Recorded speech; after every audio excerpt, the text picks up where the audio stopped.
Money flows to those who assume one thing. Neville Goddard taught that the reason money has felt so far away from you is not because of your bank account, but because of the state you have been secretly assuming without even knowing you were assuming it. There is a verse in the Gospel of Mark that Neville Goddard read not as ancient history, but as a description of your own mind at work, in this very moment. It says, "What things soever ye desire, when ye pray, believe that ye receive them, and ye shall have them." And Neville would stop you right there and say, "Do you see it? The verse does not say, believe that you will receive. It does not say, hope that you receive. It says, believe that you receive. Present tense, already accomplished, already yours in consciousness before it shows itself in the world." And this is the entire secret of money, flowing toward a person. Not the striving, not the pleading, not the working of the outer world to force an outcome, but the quiet assuming now, this hour, that it is already so. Say it with me. I am wealthy. I am at ease with money. I move through my days as one who already has more than enough. Imagination creates my reality. Again, I am wealthy. I am at ease with money. I move through my days as one who already has more than enough. Imagination creates my reality. If you want tomorrow's teaching to find you the way this one just did, stay close and subscribe so it can reach you. If something in you just went quiet as you said those words, that quiet is real. So type the 2 words "it's done" into the comments right now and let it be your seal. The first key is this: money is not a substance you are missing. It is a state you have not yet occupied. You have been taught to think of money as something outside of you, something to be chased and earned through worry. So you have lived your days scanning for evidence of lack, checking the account with a held breath, flinching at the price tag before you even read it. And every one of those small flinches was a vote cast for poverty as your identity. But Neville Goddard taught that money, like everything else, is first a state of consciousness, a place occupied in imagination before it is ever seen with the eye. It is not that you lack money, it is that you have stood for years in the state of lacking it, and a state once assumed hardens into fact the way water hardens into ice when the temperature drops low enough and stays there. Picture the ordinary trip to the grocery store. One person does quiet math in their head, putting things back before reaching the register, feeling a private shame, and another walks the same aisles, simply choosing what they want, unhurried, not because their account holds more, but because they have assumed a different relationship to having. The aisles did not change. Only the state walking through them changed, and that state is the entire cause. Consider, too, the simple act of opening a wallet. One person feels a small bracing before they even count what is inside. Another opens the very same kind of wallet, with perhaps far less in it, and feels nothing but ease, because they have assumed enough instead of lack. The wallet is only leather and paper. It simply reflects whatever state was brought to it. So here is your quiet reframe for today. Stop checking the world for proof, and start checking your own feeling. When you think of money, do you feel the anxious grasping of the beggar, or the calm ease of the one who already has? That feeling is the whole of the matter, and you cannot borrow it from your circumstances. You must lend it to your circumstances first. The feeling always leads and the fact always follows. Occupy that feeling for even 5 quiet minutes today. At the counter, in the car, before you open the app. Hold it gently, the way you would hold a warm cup on a cold morning, and you have already moved further than a year of anxious striving ever moved you. I am the state I choose to occupy, and money simply follows the state. The second key is this: everyone you meet who seems to have more than you, easier than you, is you pushed out. Neville Goddard taught that the outer world is nothing but a vast mirror, a screen onto which the inner state is projected without exception. So when you notice the friend who seems to attract opportunity without effort, the stranger who tips generously without a flicker of anxiety, the co-worker who negotiates a raise as easily as ordering coffee. You are not looking at their luck. You are looking at your own assumption reflected back at a distance. And this is uncomfortable to hear at first because it feels like it puts the whole world on your shoulders. But really, it is the most liberating thing you will ever learn, because it means you are never actually competing with anyone else for money. You are only ever wrestling with your own self-concept. Let me give you a picture of this, so it becomes unmistakable. Imagine a woman named Claire, who works beside a colleague named Renee. They were hired the same year. They do nearly the same work. And yet Renee asks for what she is worth, without apology, accepts gifts without flinching, speaks of money the way other people speak of the weather, calm, unbothered, entirely at ease. And Claire watches this for months, and quietly builds a story that Renee was simply born luckier, born bolder, born into some different arrangement of fate. But Neville Goddard would ask Claire to look closer, because Renee is not the cause of anything. Renee is the screen, and what is being shown on that screen is a picture Claire's own assumption arranged for her to see. Somewhere inside Claire lives a quiet belief that asking is dangerous, that wanting more is greedy, that ease with money belongs to a certain kind of person, and she was not born that kind. And until that hidden belief is found and revised, the world will keep obligingly casting a Renee into every office, every family gathering, every corner of her life, not to torment her, but to show her, gently and relentlessly, exactly where the work still waits. So pause for a moment and think of your own Renee, the one whose ease with money quietly stings you. And instead of turning away from that sting, lean into it. Ask yourself what you believe about your own worth that made it necessary for imagination to paint that particular picture for you to see. Perhaps you believe you must earn every dollar through struggle. Perhaps you believe there is only so much to go around, and someone else's plenty means your lack. These hidden self-concepts are the actual authors of your financial life, not the economy, not your job title, not the family you were born into. And once you see this clearly, envy loses its sting entirely, because you can no longer resent a mirror for showing you your own face. You can only thank it. So here is the shift. The next time you catch yourself admiring or resenting someone else's abundance, let it become an instrument instead of an ache. Let it show you exactly which assumption is ready to be laid down. Because you were never competing with the mirror, you were only ever standing in front of it, waiting to recognize yourself. Everyone rich around me is only showing me what I already believe is possible. The third key is this, and it is the one that turns theory into an undeniable daily practice. So walk with me through an ordinary day, the way most people actually live it, and watch how the state of lack gets assumed a dozen times before lunch without anyone ever noticing. 7 in the morning, the alarm sounds, and before the eyes are even open, there is a small tightening in the chest at the thought of the bills waiting on the counter.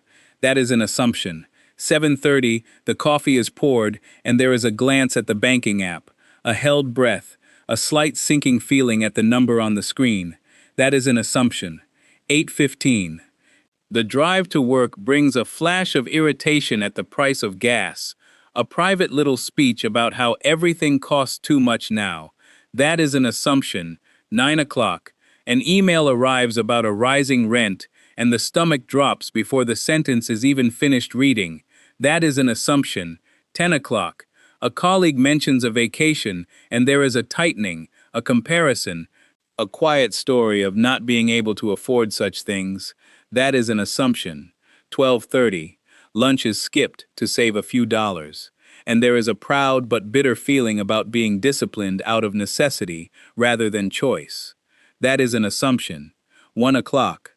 A text arrives asking to split a bill, and there is a flash of resentment, dressed up as practicality. That is an assumption. 3 o'clock, a scroll through a feed shows someone else's new home, and the quiet ache of comparison rises again, wearing the mask of being happy for them. That is an assumption. 4 o'clock, An unexpected expense appears in an email, and the whole body reacts as though poverty itself has knocked on the door. That is an assumption. 6 o'clock. Driving home. A story is rehearsed about how hard everything is right now. Told so smoothly, it feels like simple honesty rather than a chosen state. That is an assumption. And 9 at night, lying in bed scrolling the account balance one more time, as if checking it again might change what checking it does to the feeling. That is an assumption too. And by the time sleep finally comes, a person has assumed lack, perhaps 20 separate times, each one small, each one seemingly reasonable, each one a vote. And Neville Goddard taught that consciousness is always creating, whether you are directing it on purpose or letting it drift on old habit. So those 20 small assumptions of lack are not neutral. They are actively building the very world that will greet you tomorrow. Notice, too, that none of these moments announced themselves as beliefs. None of them arrived wearing a sign that said, "This is what I am assuming." They arrived disguised as simple reactions to simple facts. A number on a screen, a price at a pump, a stranger's photograph. But Neville Goddard taught that there is no such thing as a neutral fact. There is only the feeling you bring to it. And the feeling is the assumption wearing the costume of common sense. It is not that life is unfair to you, it is that you have been unconsciously scripting an unfair story all day long and calling it just noticing the facts. Think of a river that carves a canyon, not through one great flood, but through the same small trickle, running the same path day after day until the stone itself gives way. Your 20 small assumptions are that trickle, and your bank account, your circumstances, your very sense of what is possible for you. These are the canyon walls being carved slowly by feelings you never once questioned. So here is the exercise. Pause for a moment right now and pick one real moment from your actual day today. The bank app check, the price tag flinch, the comparison at lunch, the scroll before sleep, whatever it was for you, and simply notice it without shame. Awareness alone begins to loosen its grip. You are not being asked to fix 20 habits tonight, only to see one of them clearly. And tomorrow, when that same moment arrives, you will have the chance to assume differently, to feel for one breath the ease of one who already has enough. And that single revised moment is worth more than 100 anxious hours of striving, because it is the first stone the river no longer carves the same way. My day is made of small assumptions, and today I choose them on purpose. The fourth key is this: whatever happened today with money, however it made you feel, you are not required to leave it standing as the final word. Neville Goddard taught a practice called revision, which means that before sleep, you return in imagination to any scene of the day that troubled you, and instead of replaying it as it happened, you replay it as you wished it had happened. And this is not a small trick. It is one of the central practices of the whole teaching, because every unrevised scene becomes a stone added to your self-concept, a deposit into the account of who you believe yourself to be. Picture a man named Thomas standing at the gas pump, watching the numbers climb, feeling his stomach tighten as he calculates whether he can afford to fill the tank. He pays, he drives off, and the scene seems finished, but nothing is ever simply filed away. That tightening was an assumption, and if Thomas carries it into the evening untouched, replaying it at dinner with the same tightness, he has assumed it a second time and impressed it a second time. So instead, before sleep, Thomas returns to that same pump, and this time feels no tightening at all, watching the numbers climb with the calm of buying a cup of coffee, even imagining the quiet ease of glancing at his account afterward. This is revision, and it does not deny that the original moment occurred. It simply refuses to let that moment have the final say over his consciousness, because the outer fact is only ever the shadow of an inner state, and the inner state can still be corrected even after the clock has moved past the event that produced it. Some resist this at first, calling it pretending. But the anxious version of the scene was never more true than the calm one. It was simply the one assumed first. Revision does not falsify the day. It corrects a falsehood that was already there in the fear. Do this consistently. One troubling money scene, rewritten in feeling before sleep each night. And the very same kind of moment stops repeating itself in your outer life, not because you willed it away by force, but because you stopped feeding it your attention and began feeding a new state instead. So tonight, before sleep, ask yourself gently, is there a money scene from today asking to be revised? A flinch at a register, a tense word about a bill, a quiet moment of comparison. Whatever it was for you, take it into the stillness with you and let it end differently there. Whatever happened today, I have the right to end it differently tonight. The fifth key is this, and it is the deepest one. So let us take it slowly and in pieces, because this is the key that actually seals every other key you have learned tonight. Neville Goddard taught that there is a state akin to sleep, a drowsy inward stillness, where the striving of the wide-awake mind relaxes its grip, and in that narrow doorway between waking and sleeping, whatever you assume takes root with a power the busy daytime mind can never match. He called this the state akin to sleep, and he taught that it is in this state, not in frantic daytime effort, that the impression is truly made upon consciousness. And before we go further, understand why this matters so much for money specifically. Because money is the very subject most people approach with the most tension, the most gripping, the most wide-eyed effort, and it is precisely that tension which keeps the impression from ever sinking deep enough to take root. No amount of daytime repeating of words will do what one drowsy, honest minute can do. So first, consider the stillness itself.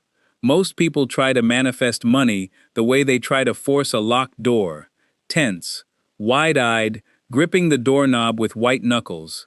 But Neville taught that this tension actually works against you, because the subconscious does not receive a command shouted at it. It receives an impression given to it gently, the way wet clay receives the shape of a hand.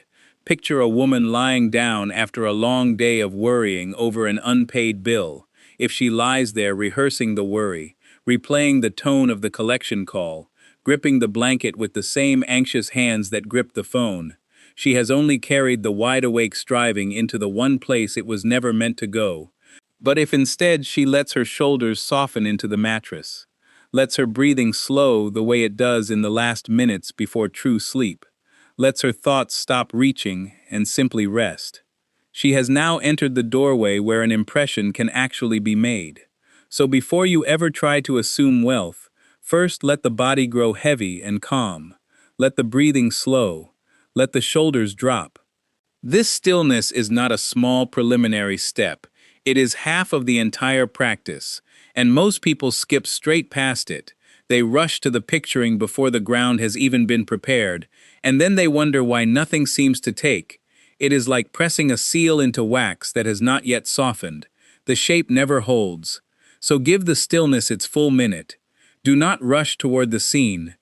Let the body arrive first, and the imagination follow only once the body has gone quiet. Second, consider the scene itself. Once you are drowsy and inwardly quiet, Neville taught that you choose one small natural scene that would only make sense if the wish were already fulfilled. Not the whole grand vision of riches, not a fantasy of mansions or overflowing vaults, but one intimate, ordinary moment. Perhaps it is the feeling of opening your banking app in the quiet of morning and calmly noticing the number is exactly where you wanted it. No flinch, no held breath, only a small, satisfied exhale. Perhaps it is a friend saying, "You seem so at ease about money lately," and you simply smiling because it is true. Perhaps it is the plain and simple act of paying for groceries and feeling nothing but ease as the total appears. The scene must be small enough to believe and vivid enough to feel, because it is the feeling that does the work, not the picture alone. A vague wish for riches stirs nothing, but one small, precise moment, felt as real, stirs everything. Think of a man named Daniel who spent years imagining vast sums, huge glowing numbers, entire vaults of gold, and felt nothing at all while doing it.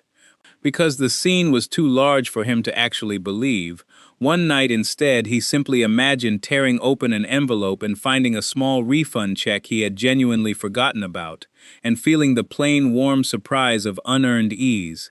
And it was that small believable envelope, not the vault of gold, that his consciousness finally accepted as real.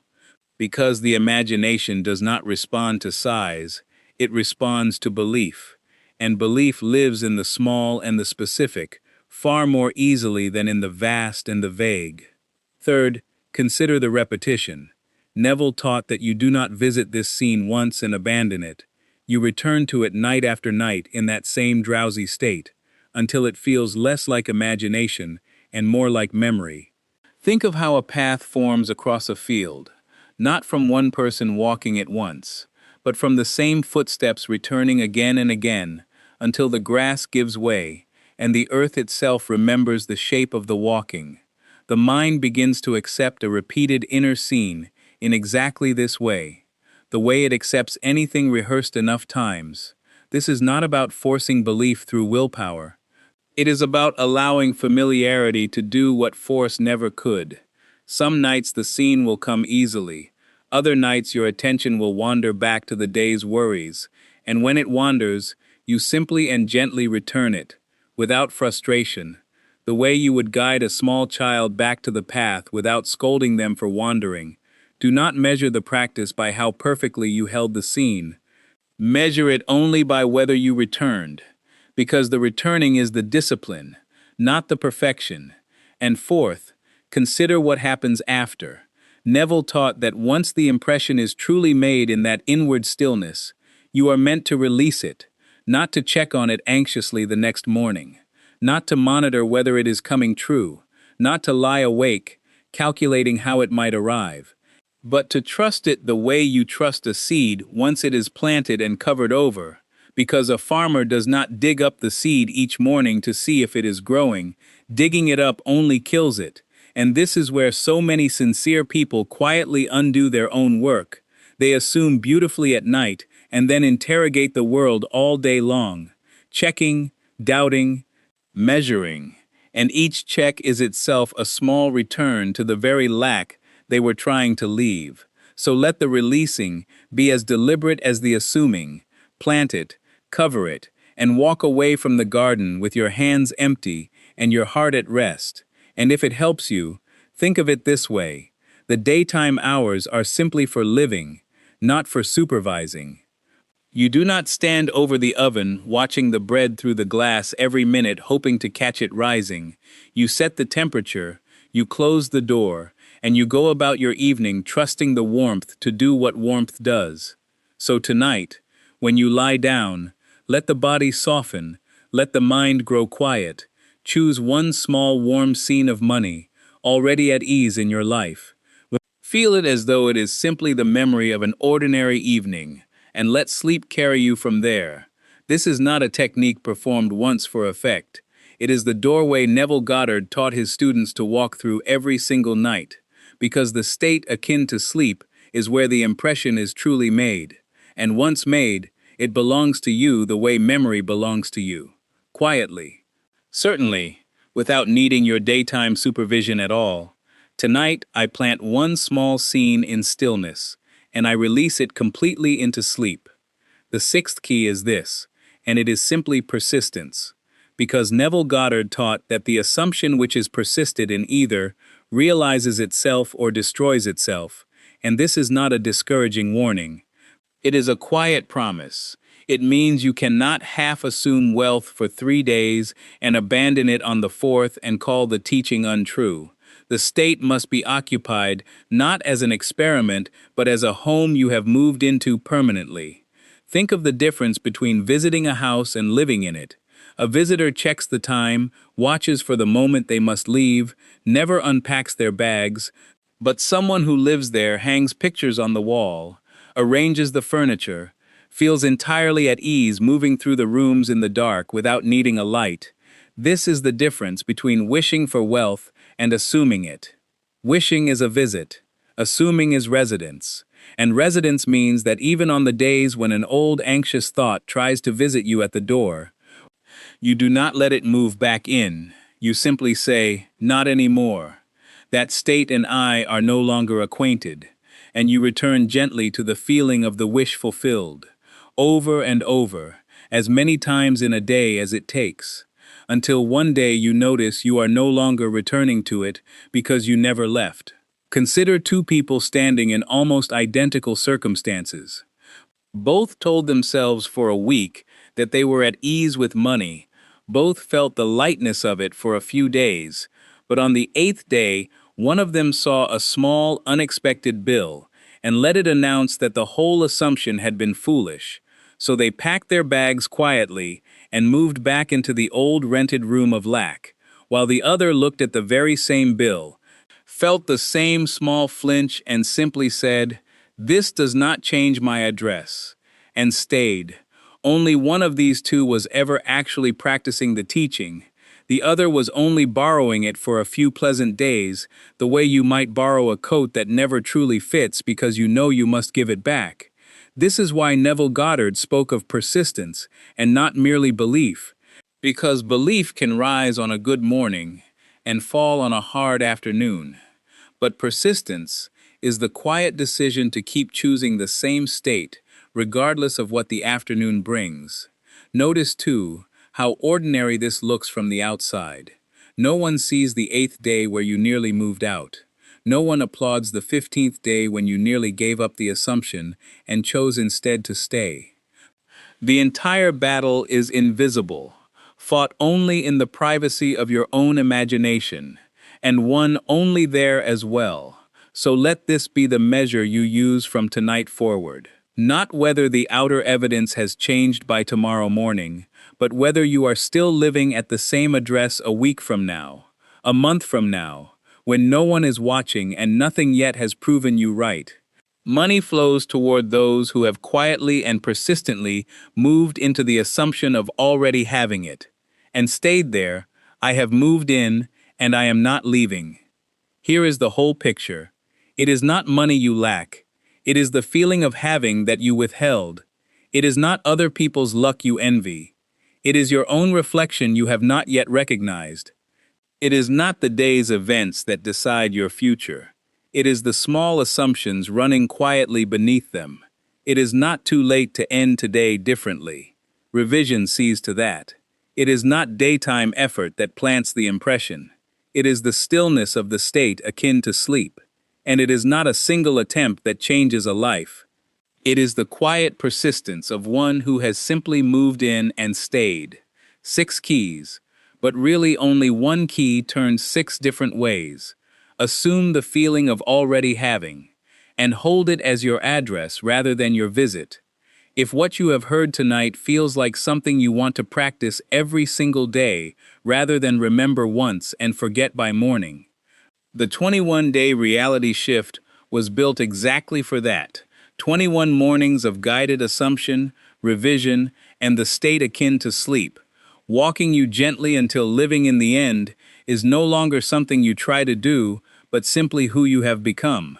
It is available now for $27, fully backed by a 30-day guarantee, and the link is waiting for you in the description below.